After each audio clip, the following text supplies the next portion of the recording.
20ಗಿಂತ ಹೆಚ್ಚು ಇಂಗ್ರೀಡಿಯೆಂಟ್ಸ್ ನ ಬಳಸಿ ಹರ್ಬಲ್ ಹೇರ್ ಆಯಿಲ್ ನ ಪ್ರಿಪೇರ್ ಮಾಡ್ತಾ ಇದ್ದೀನಿ. ಟೋಟಲ್ ಇಷ್ಟು ಇಂಗ್ರೀಡಿಯೆಂಟ್ಸ್ ನ ತಗೊಂಡಿದ್ದೀನಿ.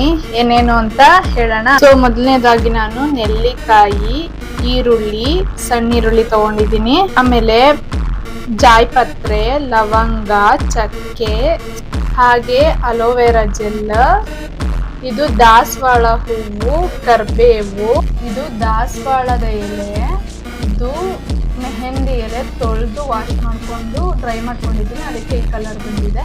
ಇದು ಬೇವಿನ ಎಲೆ, ಹಾಗೆ ರಿಂಗ್ರಾಜ್ ಲೀವ್ಸು, ಇದು ಇಂಡಿಗೋ ಲೀವ್ಸು, ಇದು ರೋಸ್ ಪೆಟಲ್ಸು, ಇದನ್ನ ಆವರಿಕೆ ಅಂತಾರೆ, ಇಲ್ಲ ಆವಾರಂಪು ಅಂತಾರೆ. ಸೊ ಇದು ಡ್ರೈ ರೋಸ್ಮಿರಿ, ಇದು ವೆಟಿವೇರ್ ಗ್ರಾಸು, ಇದನ್ನ ಎಡ್ಮುರಿ ಬಲ್ಬುರಿ ಅಂತಾರೆ. ಈ ಆಯಿಲ್ ನ ಹೇಗೆ ಪ್ರಿಪೇರ್ ಮಾಡೋದು ಸ್ಟೆಪ್ ಬೈ ಸ್ಟೆಪ್ ನನ್ನ ಯೂಟ್ಯೂಬ್ ಚಾನಲ್ ಅಲ್ಲಿ ಅಪ್ಲೋಡ್ ಆಗಿದೆ.